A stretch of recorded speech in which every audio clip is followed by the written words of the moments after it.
नमस्कार साथियों, आप सबका पुनः स्वागत है श्रद्धा एस्ट्रो ज्योतिष में।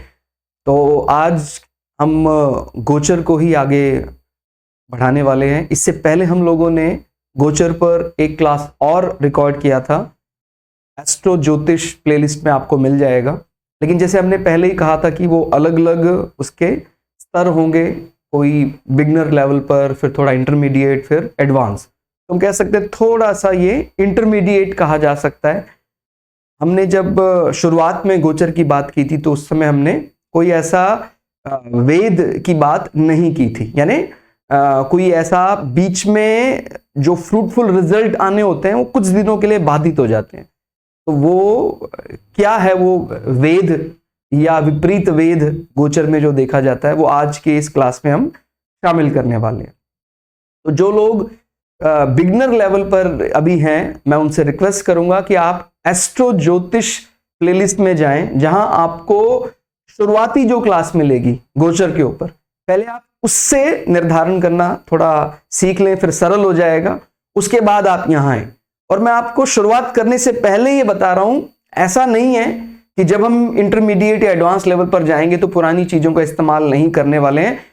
वास्तव में तो मूल जो, या कह सकते हैं जो उसका आधार है पूरी बिल्डिंग का, भवन का, वो तो पुरानी क्लासेस में ही है। तो कई दफा हमें ऐसा लगता है कि आज हमने ऐसी चीज सीख ली जो उस समय हमने नहीं सीखी थी। ऐसा कुछ नहीं है, इसके आगे भी और एडवांस लेवल अभी आगे आएंगे आपको, तो ध्यान रखना। लेकिन हमारा आधार वही है।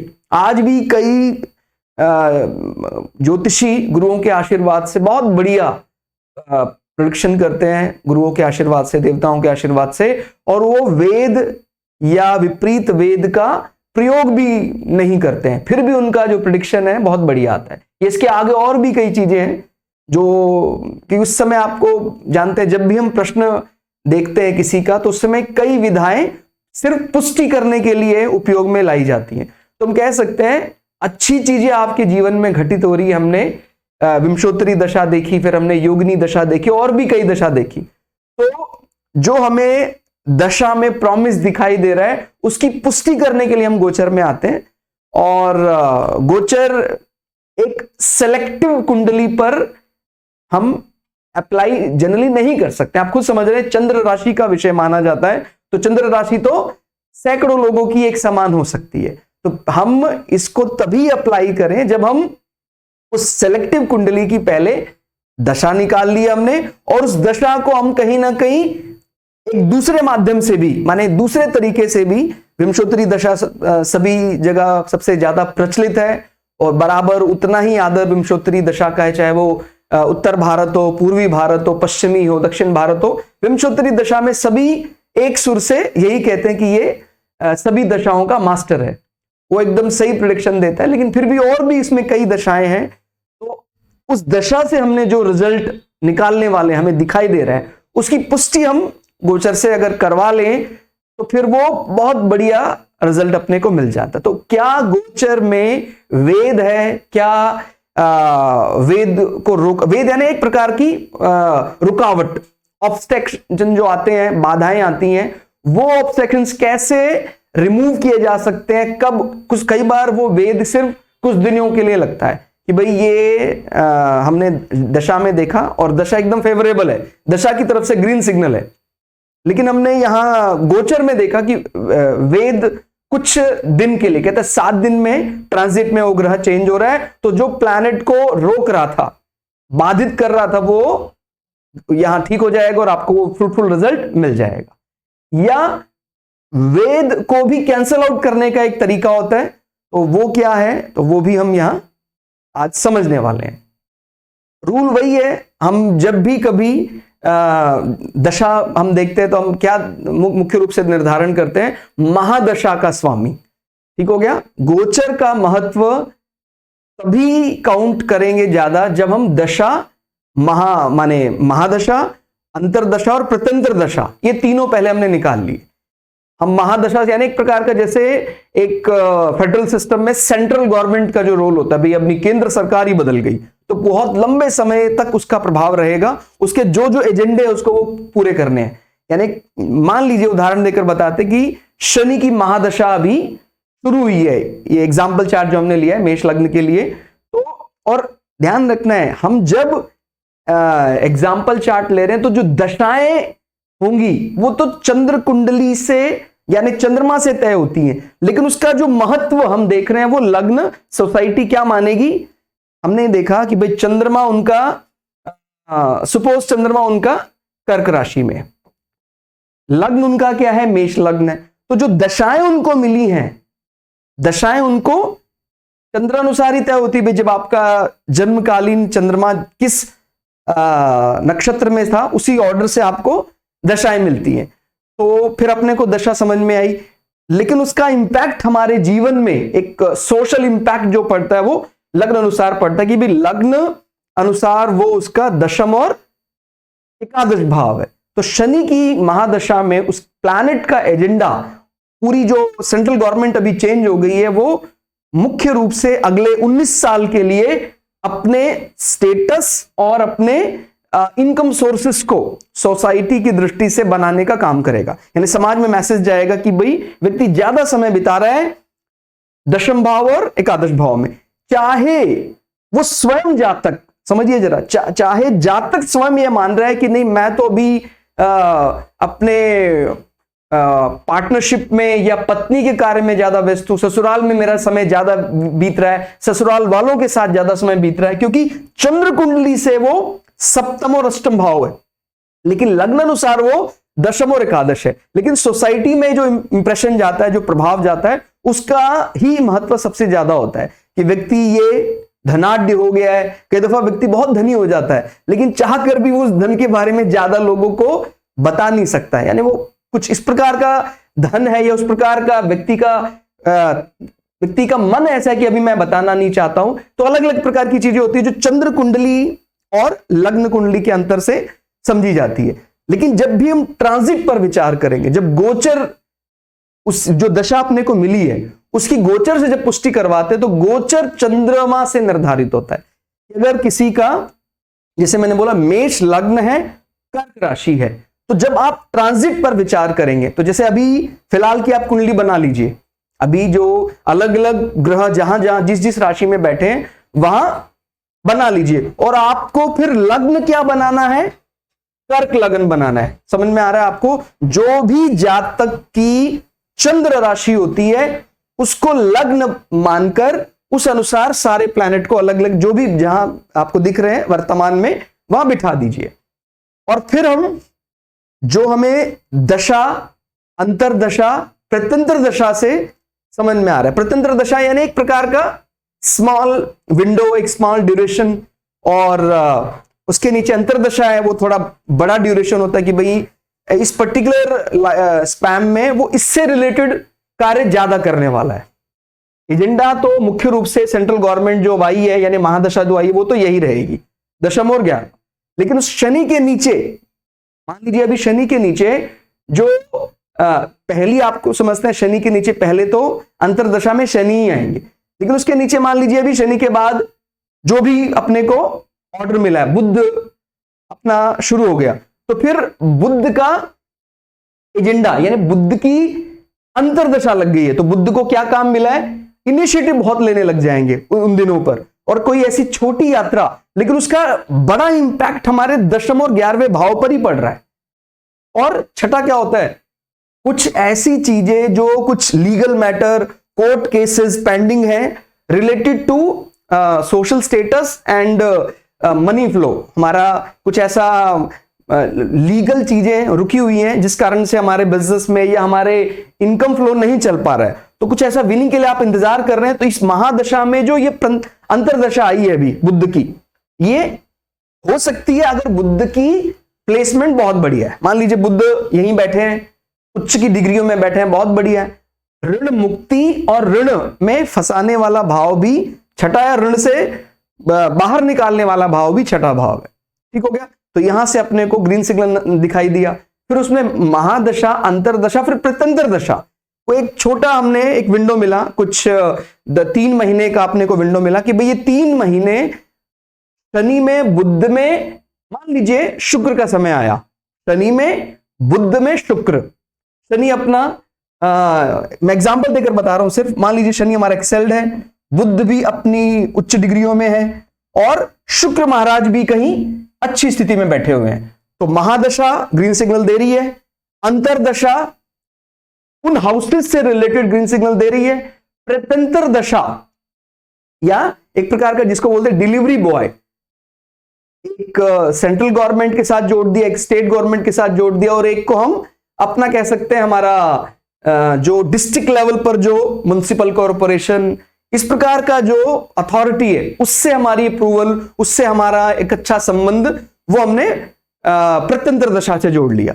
तो वो शुक्र महाराज वो भी स्वग्रही हैं, वो ये बता रहे कि इन कुछ दिनों में अपने लीगल विनिंग के बाद अपने को सेविंग बढ़ने का भी एहसास हो जाएगा। मेरी जो बैंक बैलेंस है वो अचानक बढ़ जाएगी, उन कुछ दिनों पर मुझे ऐसा एहसास होगा। तो अपने को यह समझ में आया जब हमने क्या देखी, दशाएं देखी। अब वो दशाएं हम देखना चाहते हैं कि क्या ट्रांजिट में वो फेवर कर रही है कि नहीं कर रही है, या अगर हमें लग रहा है कि नहीं, प्रश्न तो जो जातक ने पूछा है उसका उत्तर उसको इसी ड्यूरेशन में मिलेगा, लेकिन उसमें भी कौन सा ऐसा ड्यूरेशन कह सकते हैं, कौन सा ऐसा पर्टिकुलर टाइम कह सकते हैं, उसके लिए फिर हमने ट्रांजिट की ओर रुख किया, गोचर की ओर रुख किया। और हमने गोचर में यह पाया कि भाई गोचर में चंद्र कुंडली अनुसार या चंद्रमा को लग्न मानकर जब हमने देखे अलग अलग प्लैनेट्स की प्लेसमेंट देखी, तो पहले हम उसी को देखते हैं, महादशा यानी शनि महाराज। शनि महाराज हमें दिखाई दिए 11th हाउस में बैठे हैं, बहुत बढ़िया। अभी समझिए जरा ये क्या है कि वेद यानी एक प्रकार की रुकावट।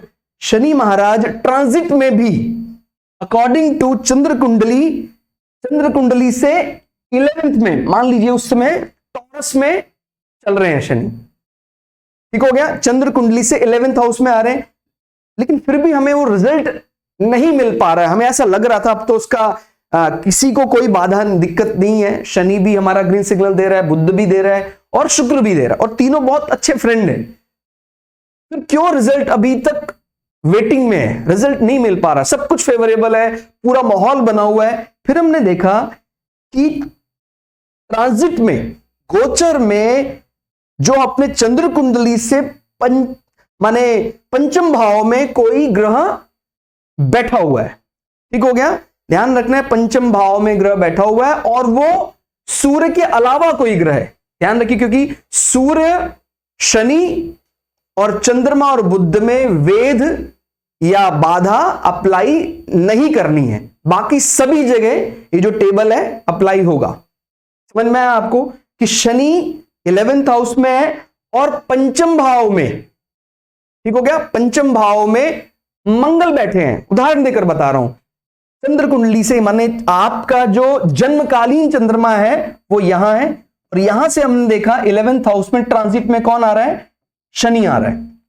लेकिन चंद्र कुंडली से 1 2 3 4 5 मंगल स्वराशि का दिखाई दे रहा है, वृश्चिक का मंगल है, कह रहा जी बहुत बढ़िया है, लैंड अनुसार जो भी चीजें आ रही हैं वो तो बहुत बढ़िया आ रही हैं आपको, लेकिन फिर भी हमारा जो ये अप्रूवल कह लो या हमारा वो रुका हुआ है काम, वो उसकी वो कौन बता रहा है ये बात, ये ट्रांजिट में एक ड्यूरेशन है। और ऐसा नहीं कि मंगल बहुत लंबे समय तक वहां स्टे करेंगे, मंगल को बदलना है। अब वो कुछ दिनों बाद फिर हमने देखा मंगल चंद्र कुंडली से 6ठे स्थान में चले गए, तो इस स्थान को जो वेद कर रहा था वो पंचम स्थान था, और अब मंगल चले गए 6ठे स्थान में, उसी समय या उसी के आसपास उनको वो सारी चीजें लाइनअप होगी और वो चीजें उनको डिलीवर होगी, मिल गई। इस प्रकार से वेद का इस्तेमाल करते हैं। और उसमें कई बार ऐसा भी हो जाता है कि वेद के ऊपर जिसको बोलते हैं कि वेद को भी कैंसिल कर देना, यानी विपरीत वेद लग जाना, जैसे कहते हैं नेगेटिव क्या हो गया, पॉजिटिव हो गया। उसको हम कैसे समझते हैं कि भाई हमने ये पाया कि ये इसी प्रकार का हो, क्योंकि अब अलग अलग उदाहरण देकर जाएंगे तो बहुत लंबा समय लग जाएगा। महादशा, अंतरदशा, प्रत्यंतर दशा, ठीक हो गया, वो ग्रीन सिग्नल दे रहे थे, और ये जो पोजीशन ऊपर ये जो डार्क की हुई है, ये हम मान रहे हैं इनऑस्पिशियस पोजीशंस हैं। तो अगर ट्रांजिट में मंगल आपके चंद्र कुंडली से बैठा हुआ है, मान लीजिए 5th हाउस में, ठीक हो गया, तो हमें प्रथम दृष्टा ऐसा लगा कि भाई वो तो 5th हाउस में बैठा हुआ है, गड़बड़ कर सकता है। लेकिन उसी केस में जो आपने देखा, जैसे पहले भी मंगल इस प्रकार बैठा हुआ था, गड़बड़ कर रहा था, लेकिन अगर चंद्र कुंडली से 4th में कोई प्लैनेट अगर ट्रांजिट में दिखाई दे दिया, तो आप बोलेंगे अब आपको परेशानी नहीं लेनी है, आपका वो कार्य सुचारू रूप से हो जाएगा। समझिए, इसमें दो चीजें हैं।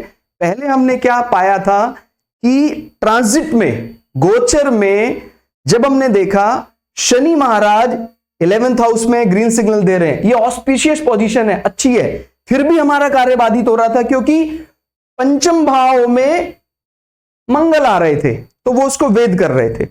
ठीक हो गया, यानी एक प्रकार की रुकावट क्रिएट कर रहे थे। लेकिन उसी परिस्थिति में मंगल पंचम भाव में है जो इनऑस्पिशियस यानी बुरा माना जा रहा है। ये जो देखिए इस टेबल में क्या है, ये जो हाईलाइटेड पॉइंट्स हैं, ये सारे गुड पोजीशन माने जाएंगे और इनको रोकने वाले जो हैं वो कॉरस्पॉन्डिंग वेधा प्लेसेस हैं, यानी रोकने वाले। और ये जो विपरीत वेद टेबल है, ये वेद टेबल है, ये विपरीत वेद टेबल है। इसमें क्या है, अगर ये हाईलाइटेड पोजीशन वाली पोजीशन मिल जाती है तो वो प्रकार से इनऑस्पिशियस यानी बुरा प्लेस है। लेकिन अगर उसी की कॉरस्पॉन्डिंग 4th चंद्र कुंडली से यानी ट्रांजिट कुंडली से 4th पोजीशन पर कोई प्लैनेट आ जाता है तो फिर मंगल पर विपरीत वेद लागू हो जाएगा और जो मंगल हमारे कार्य को रोकने का प्रयास कर रहा था अभी ग्रीन सिग्नल हो जाएगा। ठीक हो गया, तो ये थोड़ा सा टिपिकल हो जाता है। ये जब मैथमेटिकल पार्ट इतना अध्ययन करते हैं तो कई बार कठिनाई हो जाती है, लेकिन हम अभ्यास के साथ साथ, ये तो अभी एक इंटरमीडिएट ही है, इसके आगे और भी कई स्तर हैं। और हमने जैसे शुरुआत की वीडियो में आप लोगों के साथ वादा किया था कि हम ज्योतिष के हर उस बिंदु पर, वो जो बिगनर लेवल पर है उसको भी, इंटरमीडिएट लेवल पर भी, और जो एडवांस लेवल पर है और जो प्रोफेशनल लेवल है वहां तक भी हम आप लोगों के साथ, आप लोगों के सपोर्ट के साथ, गुरुओं के आशीर्वाद के साथ जाने का प्रयास करेंगे। तो ये एक कह सकते इंटरमीडिएट क्लास मानी जा सकती है। जो आपने पहली क्लास देखी थी वहां तक तो हम खाली उन पर्टिकुलर हाउसेस तक ही सीमित थे कि भाई चंद्र कुंडली से 7th हाउस इस चीज के लिए देखा जाता है, ट्रांजिट में आ गया है तो वो ग्रीन सिग्नल दे रहा है। लेकिन अभी जब और माइक्रोस्कोपिक लेवल पर हम जानना चाहते हैं भाई, और सूक्ष्म दृष्टि से जानना चाहते हैं कि भाई ये जब दशाएं फेवर कर रही हैं तीनों, तो एक केस में तो हमने पाया कि भाई ये पंचम भाव में, तो मंगल पंचम भाव में था तो वो रुक रहा था। लेकिन दूसरे ही पल हमने देखा भी मंगल पंचम भाव में है, उसके बावजूद भी दूसरी कुंडली में कार्य हो रहा है। तो ये अंतर कैसे आ रहा है, आप शायद मेरी बात को समझ पा रहे होंगे। ये वेद लग गया शनि के ऊपर ट्रांजिट में, लेकिन दूसरी कुंडली में शनि से पंचम मंगल बैठा हुआ है, लेकिन मंगल पर क्या अप्लाई हो गया, विपरीत वेद अप्लाई हो गया। तो एक प्रकार से जो मंगल की संबंधित बाधा थी, या जो मंगल एक प्रकार से कुछ दिनों के लिए रिजल्ट को वेट करवाने का काम कर रहे थे, वो नहीं होगा। और मेरी बात, आप बड़ी विनम्रता से इस बात को बोल रहा हूं कि इस टेबल से कोई डरने का कोई कारण ना नहीं बनना है। ये सिर्फ कुछ दिनों के लिए, भाई हम जब कुछ दिनों के लिए जो वेटिंग टाइम होता है, जो यहां पर शब्द है कि भाई ऑस्पिशियस है, यहीं कहीं लिखा है इनऑस्पिशियस है, तो मन में एक भय पैदा होता है, अरे ये तो पॉइंट्स परमानेंट इनऑस्पिशियस है। ऐसा नहीं है, इन्हीं इनऑस्पिशियस पॉइंट्स में हमें बहुत बढ़िया रिजल्ट मिल जाते हैं जैसे ही वो कैंसल आउट हो जाता है। ये कुछ दिनों का डिले कर देता है।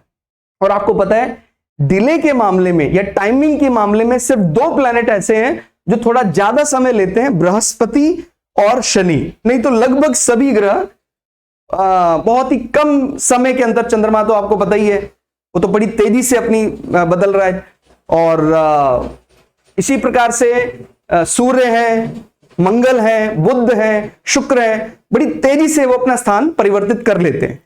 माने 30 दिन, 45 दिन, इसी प्रकार का ड्यूरेशन रखते हैं।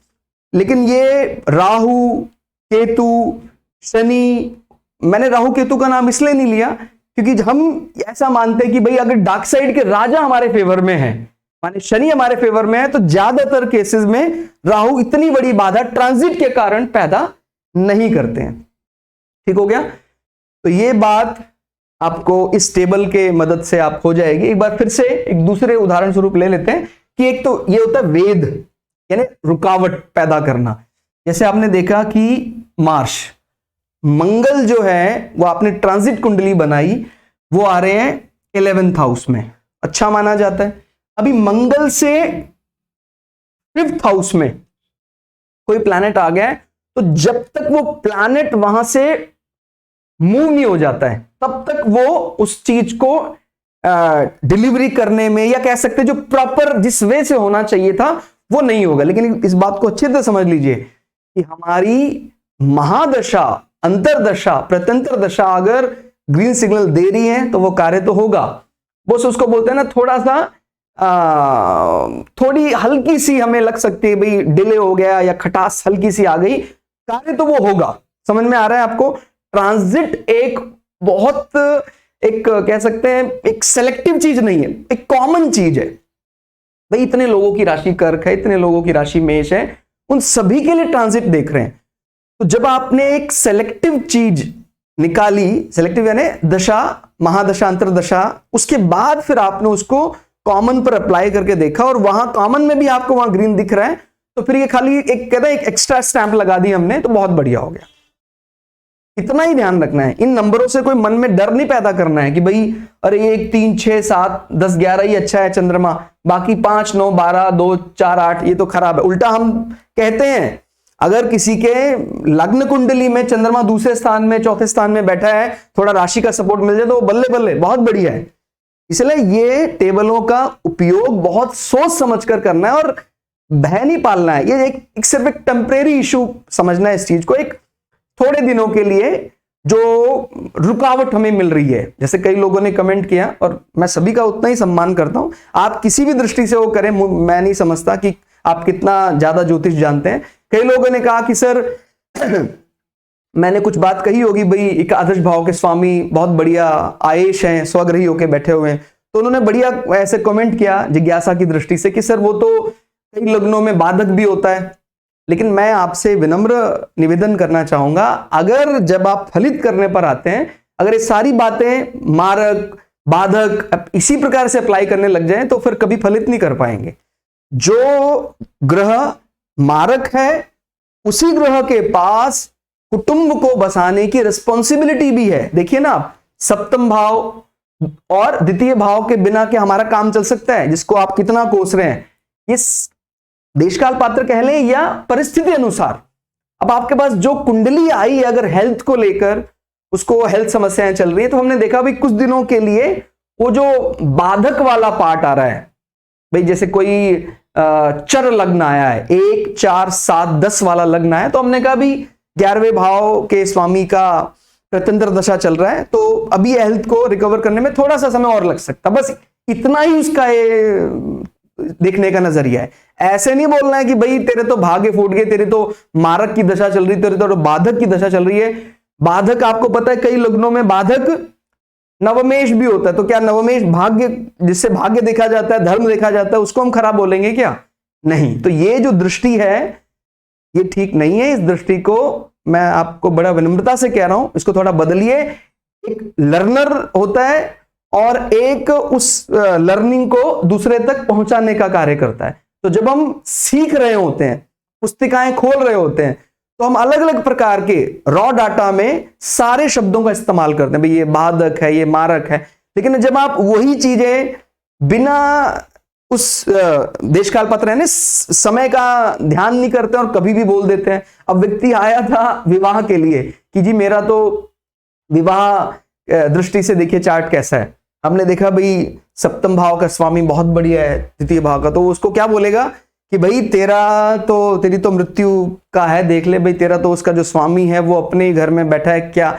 इस प्रकार की बातें मतलब सोचना चाहिए कि विवाह का प्रश्न है और आप उसको कौन सी भूमिका में समझ रहे हैं उसको कि भाई ये मारक है तेरा। तो समझना चाहिए कि अगर कोई बीमारी का प्रश्न आता है, कोई हेल्थ इश्यू संबंधी प्रश्न आता है, तब उसकी इन्वॉल्वमेंट, या कोई व्यक्ति बहुत बहुत लंबी बीमारी से ग्रसित है, किसी का हमें लग रहा है कि भाई अब उनका डिपार्चर ऑफ सोल का समय, प्राण जाने वाले हैं शरीर छोड़कर, तो फिर हम उस प्रकार से दूसरे भाव के स्वामी, सातवें भाव के स्वामी को इन्वॉल्व करें। लेकिन हर बार उनको बाधक कहना, मारक कहना, ये जो हमने सीखा था ज्योतिष में, वो हर बार बोलने के लिए नहीं है कि हर बार उसको बोलना ही है, कहां उसका कौन सा पद इस्तेमाल करना, वो हमें ध्यान रखना। तो ट्रांजिट में आपको समझ में आया कि ये जो नंबर्स हैं इनसे कोई भय नहीं पालना है। इसमें आपने एक बात शायद नोटिस की हो, सबसे ज्यादा ट्रांजिट में भी जो अच्छे माने जाने वाले ग्रह हैं वो शुक्र महाराज।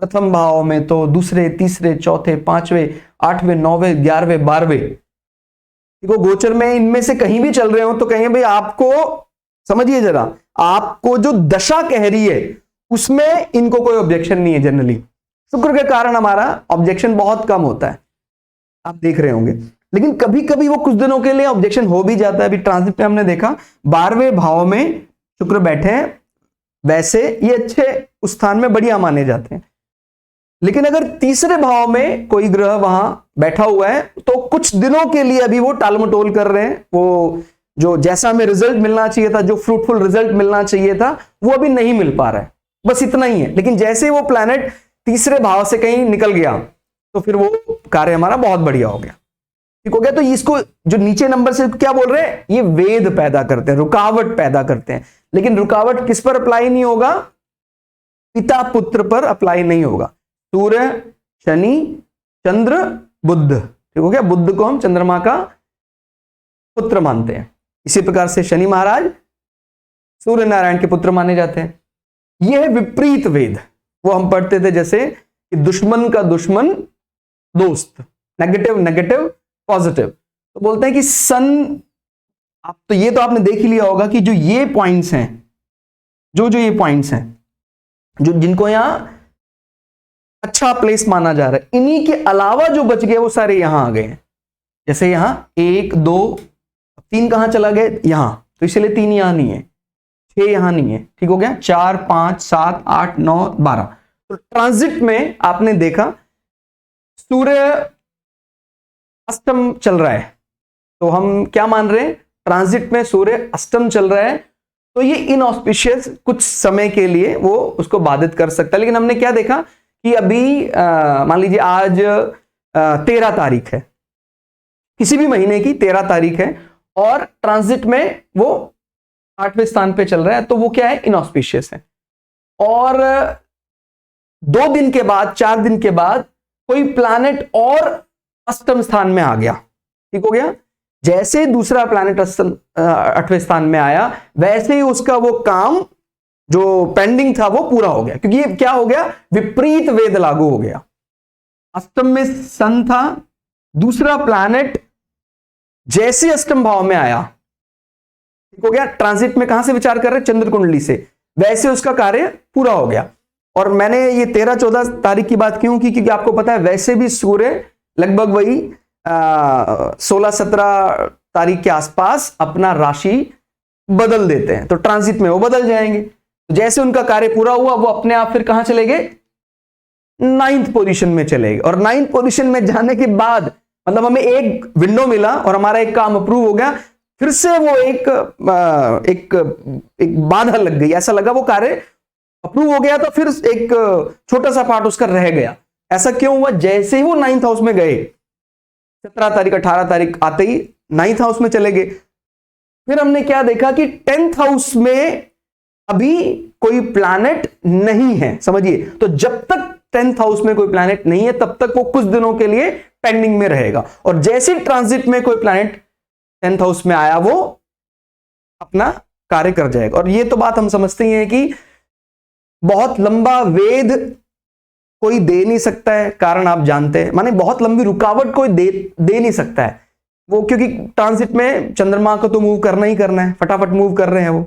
इसी प्रकार से थोड़े इंतजार में अपने को विपरीत वेद का फायदा भी मिल जाता है। भाई कोई और प्लैनेट चले ना चले, चंद्रमा तो चल ही रहे हैं, फटाफट चल रहे हैं, मूव कर रहे हैं, तो आप समझ सकते हैं कि कितनी जल्दी, भाई कोई 28-29 दिन के अंतर में अपने को विपरीत वेद का फायदा मिल जाता है। तो ये आप समझ पा रहे हो किस प्रकार से कि भाई जैसे मान लीजिए अभी हमने ट्रांजिट से देखा, हमारा जो जन्मकालीन चार्ट में चंद्रमा है वो तो ठीक है, लेकिन हमने ट्रांजिट में देखा कि जैसे हमने चंद्रमा को यहां माना हमारा जन्मकालीन चंद्रमा, और यहां से जब गिना हमने तो हमारा चंद्रमा कहां आ रहा है, ट्रांजिट वाला, वो अष्टम में आ रहा है। तो ये क्या लग गया, इनऑस्पिशियस। तो कुछ ऐसा चंद्रमा से संबंधित कोई भी ऐसा प्रश्न है या कोई भी ऐसा विषय है वो हमारा अभी रुका हुआ है, नहीं हो पा रहा है। और जैसे ही इससे सप्तम में कोई ग्रह आया तो ये जो वेद लगा हुआ था उस पर विपरीत वेद लागू हो गया और वो प्लैनेट मुक्त हो गया, ठीक हो गया। या भाई मैंने चंद्रमा की बात ली थी क्योंकि चंद्रमा सबसे ज्यादा मूव करता है, तो चंद्रमा की बजाय कोई और लेते हैं। मान लीजिए हमारा कार्य शनि से संबंधित हमने देखा और सप्तम भाव में अभी शनि हमारा है, तो कोई शनि से संबंधित हमने प्रश्न देखा, वो हमारा रुकावट पैदा कर रहे हैं क्योंकि शनि महाराज ट्रांजिट से 7th हाउस में, तो वो रुका हुआ है। लेकिन आपको पता है चंद्रमा का मूवमेंट बहुत तेजी से होता है, तो चंद्रमा बहुत तेजी के साथ यानी लगभग 2.5 दिन में एक राशि में बिताते हैं समय, तो वो राशि क्रॉस करके वो कुछ दिनों के बाद, मान लीजिए कह सकते हैं 30 दिन के बाद, वो इनसे छठे में आ गए, तो फिर ये क्या लागू हो गया, विपरीत वेद लागू हो गया, और जो कार्य रुका हुआ था इनऑस्पिशियस प्लेस के कारण वो विपरीत वेद के कारण हमारा हो गया, ठीक हो गया, यानी नेगेटिव पॉजिटिव, ठीक है। तो ये इन नंबर्स को ज्यादा बुरी दृष्टि से नहीं समझना है। कई लोग मन में पक्का कर लेते हैं कि भाई सन 3, 6, 10, 11, अच्छा 1, 2, 4, 5, 7, 8, 9 इसका कोई संबंध नहीं है हमारे दशा या जो हमारी जो नॉर्मल लग्न कुंडली चंद्र कुंडली देखकर जो प्रेडिक्शन करते हैं उससे संबंध नहीं है, क्योंकि आपको पता है जनरली सूर्य तो बहुत बढ़िया रिजल्ट देते हैं पंचम भाव में, और पंचम में हम ट्रांजिट में अभी थोड़ा इंतजार करने की बात कर रहे हैं। सिर्फ ये इंतजार करने की बात है, ऐसा कुछ नहीं है कि वो कार्य करने से रोक रहे हैं, ये परमानेंट बैड है, इंतजार करने के लिए कह रहे हैं। और आपको पता है धैर्य तो फिर ज्योतिष में सिखाया जाता है, भाई धैर्य के तो ग्रह बकायदा ग्रह असाइन किए गए हैं, धैर्य के ग्रह हम मान सकते हैं, बहुत धैर्य बहुत लंबा समय लेते हैं शनि महाराज। तो जिसको धैर्य करना आ गया, जिसको अपने कार्य में कड़ी मेहनत कर रहा है वो, और उसको ज्यादा जल्दी नहीं है, इंतजार नहीं है, उसका फिर शनि महाराज भला करेंगे ही करेंगे। और आपको पता है ट्रांजिट या गोचर में सबसे ज्यादा महत्व इन्हीं 2 ग्रहों को दिया जाता है, पहला शनि महाराज, दूसरे बृहस्पति। शनि महाराज को पहला इसलिए है क्योंकि भाई वो डार्क साइड के राजा हैं, वो अंधकार पक्ष के राजा हैं, और ज़ोडिएक भौचक्र में जो सबसे इंपॉर्टेंट भाव आज देशकाल पात्र अनुसार है वो शनि महाराज के ही हैं, यानी हमारा कर्म क्षेत्र, हमारा सोशल स्टेटस और हमारी इच्छा पूर्ति, सैलरी, मनी फ्लो, वो सब शनि महाराज के डिपार्टमेंट में है। तो ये आशा करता हूं आप लोगों को कुछ समझ में आया होगा, और फिर से आप इस टेबल को अप्लाई करने की कोशिश करें, फिर से देखें। ये बात लेकिन तय है कि आपको जब भी आप प्रेडिक्शन करेंगे तो ज्यादा बढ़िया जो रिजल्ट आते हैं वो हमने ज्योतिष में शुरुआत वाली क्लासेस में सीखा है, उन्हीं का हम जीवन में 80% इस्तेमाल करते हैं। जो हमारी कह सकते हैं बेस है वो तो वहीं से तैयार हो रहा है। आगे और भी कई ऐसे इसमें एड ऑन्स होंगे, इंटरमीडिएट के बाद एडवांस, प्रोफेशनल लेवल्स। लेकिन आप ये बात हर बार नोटिस करेंगे कि जब हम एक बढ़िया प्रेडिक्शन देना चाहते हैं तो उसमें अगर सारे चार्ट, सारे टर्मिनोलॉजी इस्तेमाल करते हैं तो कई बार रिजल्ट कहीं इधर उधर चला जाता है। इसलिए रिजल्ट के लिए तो हमारा बेस बहुत क्लियर होना चाहिए। तो बेसिक वीडियो देखने के लिए आप एस्ट्रो ज्योतिष की जो भी जितनी भी बेसिक वीडियोस हैं वो सारी देखें, और उसके बाद आप ये ऐड ऑन करें कि क्या वेद है, क्या विपरीत वेद है। वेद यानी एक प्रकार की रुकावट, कुछ दिनों के लिए, 15 दिन के बाद, 20 दिन के बाद, महीने के बाद, ऐसे इस प्रकार कुछ दिनों के लिए जो हमने वेटिंग टाइम दिया, और कहते हैं भी उसी पोजीशन में लेकिन विपरीत वेद आने पर वो हमारा काम हो जाता। हम कह रहे थे कि भाई मंगल इस पर्टिकुलर पॉइंट में कुछ दिनों के लिए वेटिंग टाइम डाल देता है, लेकिन जैसे ही उसके चतुर्थ में कोई प्लैनेट आ गया ट्रांजिट में, तो वो हमारे कार्य की डिलीवरी करवा देता है। ठीक हो गया। तो ये टेबल्स आप इस्तेमाल करें और बढ़िया माइक्रोस्कोपिक लेवल पर सूक्ष्म दृष्टि से उस फल को देखने की कोशिश करें। आप अपनी कुंडली के ही महादशा, अंतरदशा, प्रत्यंतर दशा ये स्वामी देख लें, और उसके बाद ट्रांजिट बनाएं, चंद्र कुंडली से अपना ट्रांजिट चार्ट बनाएं, और उनमें उन प्लैनेट्स का पोजीशन देखिए क्या क्या पोजीशन है, और उसके बाद देखिए क्या वो बढ़िया पॉइंट्स में बैठे हुए हैं। अगर नहीं बैठे हुए हैं तो किसको वेद लगा हुआ है, कितने दिनों बाद वो वेद किसी भी प्लैनेट के कारण बदल रहा है। और हमको ये बात भी याद रखनी है, पिता पुत्र ग्रह युग्म, यानी सूर्य शनि और चंद्र बुध का वेद नहीं बनेगा। विपरीत वो वेद भी आप समझ गए होंगे, बाकी यहाँ स्लाइड में मेंशन भी है। तो आज की इस क्लास में इतना ही। क्लास आपको कैसी लगी कमेंट करके जरूर बताइएगा। मिलते हैं अगली क्लास में, तब तक के लिए जय श्री भगु पराशरा, जय श्री शुक्राचार्य, नमस्कार।